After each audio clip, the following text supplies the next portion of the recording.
Good day to you. Hope you're having a wonderful day. I want to talk to you about, let's read Galatians. Let's just start with this. Let's read Galatians chapter 6, the first 5 verses. Brothers, if anyone is caught in any sin, you who are spiritual, that is, you who are responsive to the guidance of the Spirit, are to restore such a person in a spirit of gentleness, not with a sense of superiority or self-righteousness. Keeping a watchful eye on yourself so that you are not tempted as well. Carry one another's burdens, and in this way you will fulfill the requirements of the law of Christ, that is, the law of Christian love. For if anyone thinks he is something special, when in fact he is nothing special except in his own eyes, he deceives himself.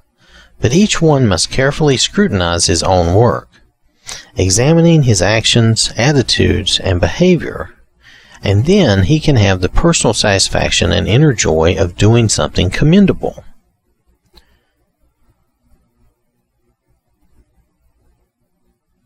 Without comparing himself to another.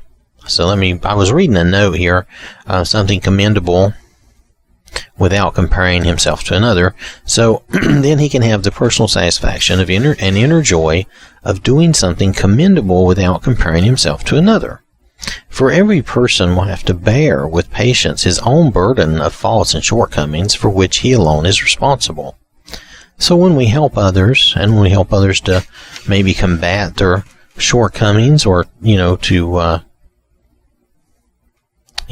bear their burden of faults, we all have faults, and we all sin, and we have our weaknesses.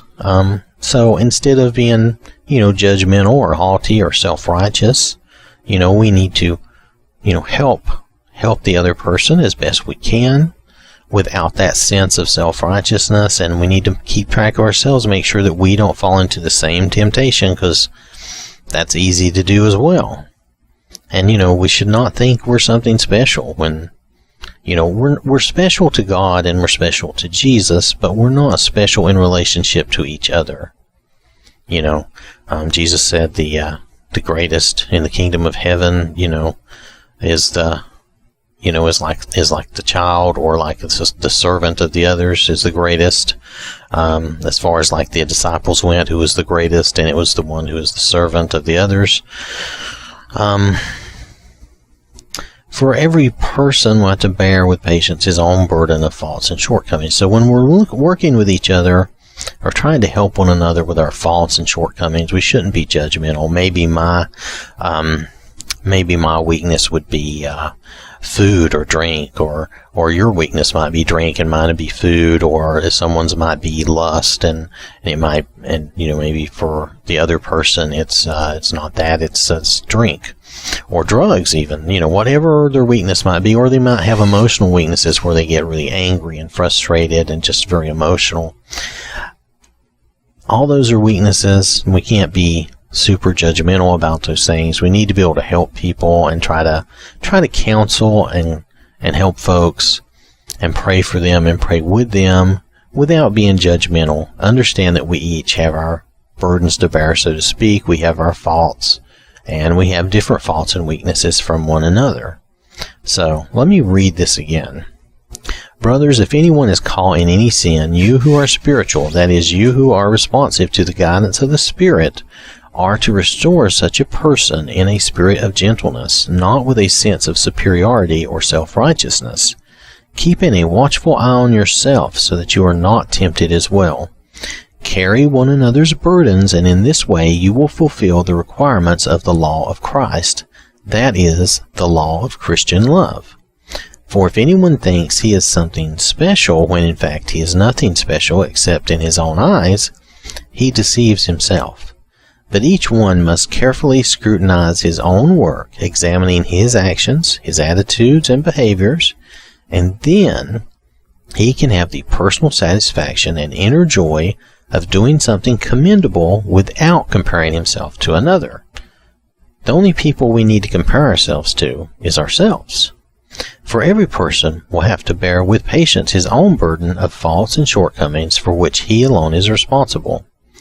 So we only really are comparing ourselves to ourselves. Or if you need someone to compare yourself to Jesus.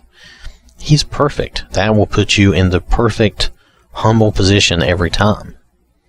And if you think you're getting the big head, and some people have that as a weakness, and I understand that, it's easy for us to get kind of puffed up and think more of ourselves than we should, then think of comparing yourself to Jesus, and that should put you back in place, because he was perfect and none of us are perfect. Not one, not ever. We will never be perfect. But we can work to help others in Christian love without judging them, without being judgmental, without, making it a competition or comparing ourselves to them in some negative light.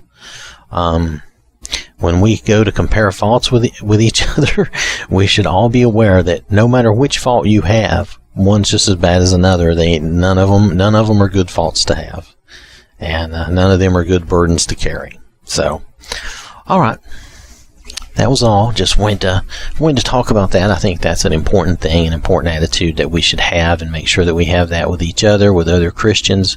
We can always learn things from one another, because when I go to speak to someone else, they don't have the same weakness or thoughts that I do. They have their own. And sometimes you can learn something, that may be unexpected, maybe by surprise. All right. So, let's remember that, to bear one another's burdens, but to remain humble, and to care about each other. But still remain humble, and not get too puffed up. I think, Romans 12:3 says not to think too highly of yourself also. So just remember that as we're going about our journey. All right, so stay safe. Thank you for listening. Stay safe out there, and